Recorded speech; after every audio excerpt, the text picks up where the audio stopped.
This is Debashish Awasthi. जैसे आपको पता होगा we are dealing with 10 AM daily series. तो आज उसका लेक्चर नंबर 56 है। तो देखते हैं आज कौन कौन कट ऑफ क्लियर कर पाता है। आज का जो कट ऑफ होने वाला है that is going to be 8 marks. तो याद रखिएगा आपको 8 मार्क्स चाहिए होंगे तभी आज का आप MCQ सीरीज क्वालिफाई कर पाएंगे। So let's start with the first question. देखिए पहला क्वेश्चन जो आपके सामने है that is related to a book. Okay, एक बुक मैंने पूछी है, किसने लिखी है book, that is India wins freedom. याद रखिएगा कभी कभी यूपीएससी में कभी कभी ऐसे इजी क्वेश्चन भी आ जाते हैं, डायरेक्टली आपसे पूछ लेंगे इंडिया विंस फ्रीडम एक बुक है, किसने लिखी है। ऑप्शन है राजेंद्र प्रसाद, मौलाना अबुल कलाम आजाद, रविन्द्रनाथ टैगोर या जवाहरलाल नेहरू। तो I think that's a direct static question. अगर आपको याद है तो इट वुड बी गुड। याद रखिए it is written by Maulana Abul Kalam Azad. याद रखिएगा he is the first education minister of India. तो इसके नाम से भी आपको याद रखना है कि फर्स्ट एजुकेशन मिनिस्टर जो थे इंडिया के, याद रखिए इंडिपेंडेंस इंडिया के, दैट इज मौलाना अबुल कलाम आजाद। ठीक है, इनके नाम पर नेशनल एजुकेशन डे हम सेलिब्रेट करते हैं। कमेंट बॉक्स में मुझे आप बताइए नेशनल एजुकेशन डे हम किस डेट में सेलिब्रेट करते हैं, या आप मुझे कमेंट बॉक्स में बताइए। ओके चलिए नेक्स्ट क्वेश्चन में आते हैं, क्वेश्चन नंबर 2 और ये वर्ल्ड ज्योग्राफी से रिलेटेड क्वेश्चन है। याद रखिए अगर आपको क्वेश्चन नहीं बन रहा है तो प्लीज डिस्क्रिप्शन बॉक्स में जाइए, हमारी वेबसाइट को विजिट करें, वहां वर्ल्ड ज्योग्राफी के लेक्चर्स को देखें, तभी आपको ऐसे क्वेश्चंस बनेंगे। याद रखिए इजी क्वेश्चन है वैसे, कि लोकेशन मैंने पूछी है चुकुची सी की। याद रखिएगा चुकुची सी की मैंने आपसे लोकेशन पूछी कि ये सी कहां पर लोकेटेड है। ऑप्शंस हैं western Pacific ocean, northern Atlantic ocean, southern Pacific ocean या आर्कटिक ओशन। तो मैंने 4 ऑप्शंस दिए हैं। ये सी की लोकेशन मैं भी आपको दिखाऊंगा कहां पर है। करेक्ट आंसर आपको आइडिया होगा, यू हैव मार्क, नहीं पता है कोई दिक्कत नहीं है। इसका correct answer is Arctic ocean. मैं आपको इसकी लोकेशन दिखा देता हूं। ये देखिए ये आपका रशिया का पार्ट है और दिस इज अलास्का। ओके, तो आपको पता होगा इनके बीच में एक इंपॉर्टेंट स्ट्रेट है जिसको हम बेरिंग स्ट्रेट कहते हैं। इसके जस्ट ऊपर आप देखिए यहां पर मेंशन है सी का नाम। तो आपको याद रखना है ये सी कहां पर located, that is at Arctic Ocean. तो that would be an easy question if you have done with the world geography. Okay चलिए नेक्स्ट क्वेश्चन में आते हैं, क्वेश्चन नंबर 3। ये मॉडर्न हिस्ट्री से रिलेटेड क्वेश्चन है। स्टेटमेंट दिया हुआ है, डायरेक्ट आंसर मार्क करना आपको कि कौन सी ऐसी पर्सनालिटी है जो साइमन कमीशन का भी मेंबर है रहा था, ठीक है, और also became the British prime minister, British का पीएम भी था when India got the independence. Remember जब इंडिया और पाकिस्तान को इंडिपेंडेंस मिली 1947 में, तो याद रखिए तब उस टाइम वो ब्रिटिश का प्राइम मिनिस्टर था। और at the time of Simon commission, जब भारत में साइमन कमीशन आती है उस टाइम पे वो साइमन कमीशन का मेंबर भी था। तो याद रखिएगा अगर आपको साइमन कमीशन के मेंबर्स नहीं याद है, बट आई थिंक ये तो आपको याद होगा कि जब इंडिया को इंडिपेंडेंस मिली उस टाइम पे ब्रिटेन का प्राइम मिनिस्टर कौन था।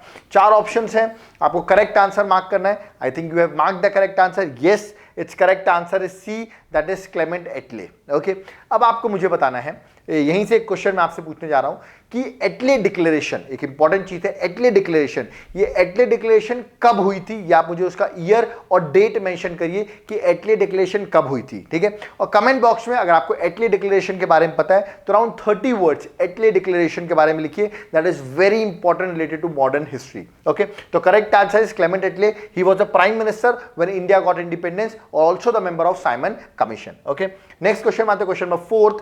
और क्वेश्चन देखिएगा कि which among the following is the correct impact of dear money policy. ये क्वेश्चन इकोनॉमिक्स से मैंने लिया है। अगर आपकी इकोनॉमिक्स वीक है, dear money policy, cheap money policy, सब आपको नहीं पता है, प्लीज डिस्क्रिप्शन बॉक्स में हमारी कोर्स, हमारी वेबसाइट को विजिट करें और इकोनॉमिक्स के लेक्चर वहां पर देखें। ये बहुत इजी क्वेश्चन है, याद रखिएगा।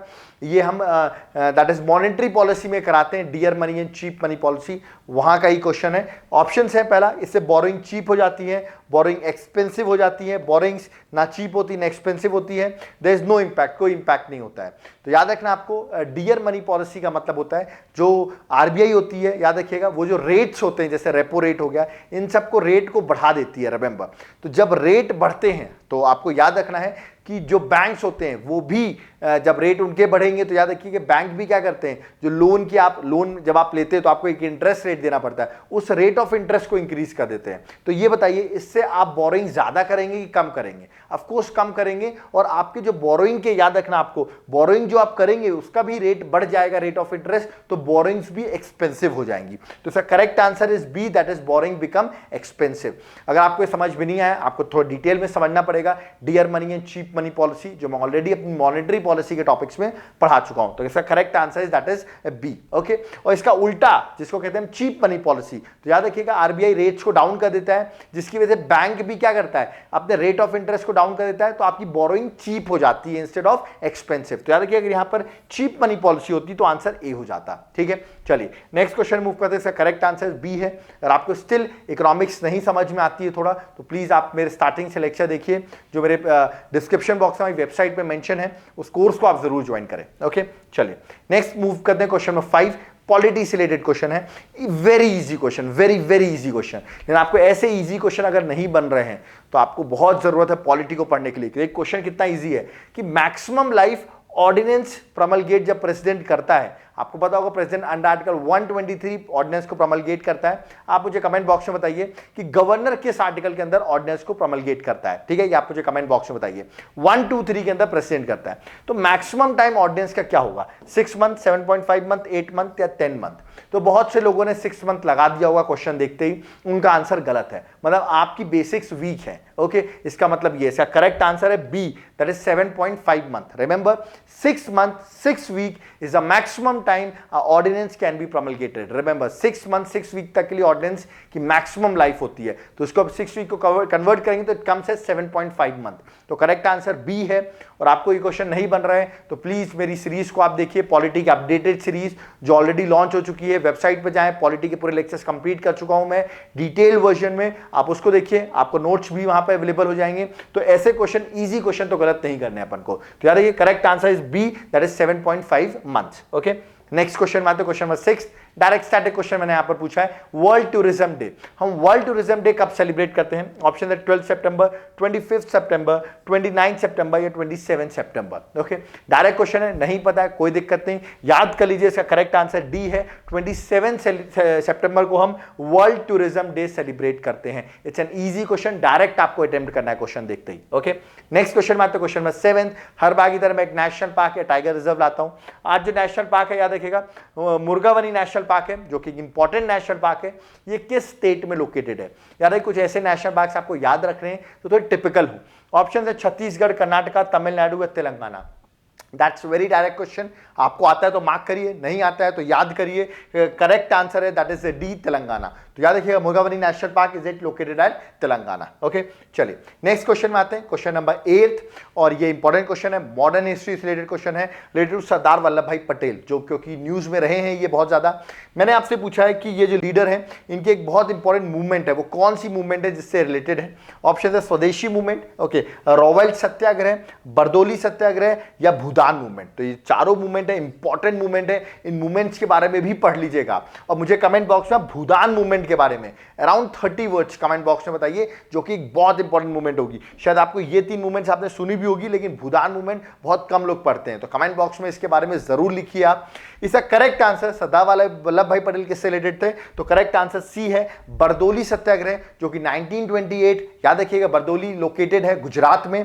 आपको पता होना चाहिए इसी सत्याग्रह में जो यहाँ की वुमेन्स थी, उन्होंने सरदार वल्लभ भाई पटेल का रोल जो देखा उससे बहुत खुश हुई वो, और उन्होंने ही सरदार की उपाधि, याद रखिए इनका वल्लभ भाई पटेल नाम था, सरदार की इनको जो है ये टाइटल मिला हुआ है, जो टाइटल वहां की, याद रखिएगा, बरदोली सत्याग्रह की वुमेन्स ने उनको ये टाइटल दिया है। तो ये भी क्वेश्चन पूछा था कि सरदार टाइटल किस सत्याग्रह की मूवमेंट से मिला है? तो करेक्ट आंसर सी है, remember that is Bardoli Satyagraha. Okay, चलिए आगे मूव करते हैं, that is question number 9 question में आते हैं। क्वेश्चन 9 ये इकोनॉमिक्स से रिलेटेड क्वेश्चन है, बट स्टैटिक जीके भी हो सकता है। मैंने आपसे पूछा कौन सी महारत्न की लिस्ट में मेंशन नहीं है। ठीक है, मैं 4 कंपनीज दी हुई है, कौन सी महारत्न की लिस्ट में नहीं है मैं आपको बता दूं। देयर आर 7 कंपनीज, 7 ऐसी कंपनी जो महारत्न की लिस्ट में आती हैं। रिमेंबर, वो 7 का नाम आपको याद होना चाहिए, अगर नहीं याद है तो एटलीस्ट ऑप्शंस आप पहचान सकें कि ये महारत्न में नहीं आती है। ऑप्शन है Coal India Limited, Steel Authority of India, HPCL, Bharat heavy electronic, क्या लगेगा, इलेक्ट्रिकल्स लिमिटेड, भेल। तो इन चारों में से कौन सी ऐसी है? Remember that doesn't come under Maharatna company. Yes, it's correct answer C, HPCL doesn't come under Maharatna. तो आपके दिमाग में होगा सर वो 7 कंपनीज कौन सी हैं जो महारत्न कंपनी में आती हैं? याद रखिएगा वो 7 यहाँ पर लिखी हुई हैं। इसकी PDF आपको ऑलरेडी अवेलेबल हो जाएगी। मैं एंड ऑफ द लेक्चर आपको बताऊंगा कि इसकी PDF कैसे मिल सकती है आपको। याद रखिए 7 कंपनीज आपको याद रखना है that comes under Maharatna company, जैसे NTPC एक ऑप्शन है। ठीक है, चलिए तो आप इसके नाम नोट कर सकते हैं और इसका PDF भी आपको अवेलेबल हो जाएगा। तो correct answer HPCL is not a Maharatna company. Okay, next question में आते हैं, क्वेश्चन नंबर 10। और ये भी एनवायरमेंट से रिलेटेड क्वेश्चन है। आपको पता है 1 घंटे बाद हमारी टेस्ट सीरीज स्टार्ट होने वाली है, दैट इज 11 AM पे जो हमारी टेस्ट सीरीज है, और आज का जो पेपर है वो एनवायरमेंट का ही पेपर है। तो जिन्होंने अभी तक हमारी टेस्ट सीरीज ज्वाइन नहीं की, हमारी टेस्ट सीरीज को जरूर ज्वाइन करें।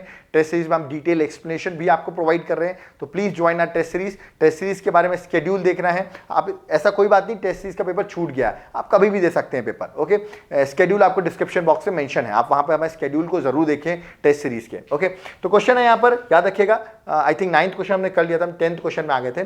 10th क्वेश्चन जो है, which among the following is the lowest level of body water level such as ocean और लेक। लेक और ओशन का बॉटम लेवल हम उसे कहते हैं, उसका ऑप्शन है नेरेटिक, पेलेजिक, बेंथिक या डेमरसल। ओके, तो करेक्ट आंसर आपको बताना है कि जो मैं आपको डायग्राम बताऊंगा, ओशन और लेक है उसका बिलो पार्ट को हम क्या कहते हैं। करेक्ट आंसर सी है, दैट इज बेंथिक जोन कहते हैं। रिमेंबर, इमेज मैंने यहां बना रखी है, करेक्ट आंसर बेंथिक जोन। आप देख सकते हैं जो सबसे नीचे वाला जोन होता है, रिमेंबर ओशन या लेक का, उसको हम बेंथिक जोन कहते हैं। तो आपको ये पॉइंट याद रखना है। Okay, so we have done with the 10 AM series. Okay, अब मैं आपको बता दूं आज का कट ऑफ आपको भी पता है, दैट इज 8 मार्क्स, जिससे 8 मार्क्स स्कोर किए हैं, दे हैव क्वालिफाइड। और इसकी पीडीएफ आपको चाहिए तो मैं आपको बता चुका हूं, हमारे व्हाट्सएप ग्रुप को आप ज्वाइन करें, वहां पर आपको हमारी पीडीएफ मिल जाएगी इसकी। याद रखिएगा, नंबर मेंशन है डिस्क्रिप्शन बॉक्स में भी, 9098676936, जिससे आपको लेक्चर्स की पीडीएफ मिलती रहेगी। ओके, इसकी पीडीएफ में आपको बता दूं 1 साल तक मिलेगी आपको। ये बात याद रखना है, 1 साल का एक छोटा सा माइन्यूट कॉस्ट भी आपको पे करना पड़ेगा, दैट इज 200 रुपीज ईयरली। याद रखिएगा, आपके इसके चार्जेस हैं, जिसमें 50 पैसे अ डे, बहुत कम चार्जेस को आप कह सकते हैं। प्लस आपको सिर्फ इसकी पीडीएफ नहीं, अदर चीज़ों की भी पीडीएफ मिलेगी, जैसे हिंदू एनालिसिस आपको मिलेगा, याद रखिएगा हिंदू न्यूज़पेपर मिलेगा आपको, हिंदू की क्या इंपॉर्टेंट न्यूज़ है एडिटोरियल मिलेगा आपको, करंट अफेयर्स मिलेगी, डेली करंट अफेयर्स, तो ऑन डेली बेसिस ये चीज़ आपको मिलेगी। तो प्लीज़ हमारे व्हाट्सएप ग्रुप को ज्वाइन करें, व्हाट्सएप ग्रुप को ज्वाइन करेंगे आप तो ये सब चीज़ें आपको प्रोवाइड हो जाएंगी, जिसका बहुत ही माइन्यूट कॉस्ट है, दैट इज 50 पैसे अ डे। याद रखिएगा, ईयरली चार्ज है 200 रुपीज। तो आप सोचिए at the end of this series आपको कितनी सारी पीडीएफ होंगी, अराउंड 4000 क्वेश्चंस आपके हाथ में होंगे, दैट इज मच इंपॉर्टेंट, और आपको रिवीजन करने पे भी ये चीज काम आएगी। ओके, जो मैंने आपसे क्वेश्चंस पूछे कमेंट बॉक्स में जरूर कमेंट करिए, हम उनसे क्वेश्चंस को जरूर देखते हैं, कमेंट करते रहिए। कोई डाउट क्वेरीज है तो वो भी आप कमेंट कर सकते हैं। और याद रखिए, जो नए लोग हैं प्लीज हमारे चैनल को सब्सक्राइब जरूर करते जाएं, और हमारा इनिशिएटिव आपको पसंद आ रहा है तो हर बार की तरह मैं आपको बोलता हूं लाइक करें, नहीं पसंद आया तो डिसलाइक भी कर सकते हैं, बट अगर पसंद आ रहा है तो लाइक जरूर करें। इससे हमें पता चलता है कि आप लोग को इनिशिएटिव अच्छा लग रहा है, हम और क्वेश्चंस और टिपिकल क्वेश्चंस आपके सामने लाते रहें। Thank you.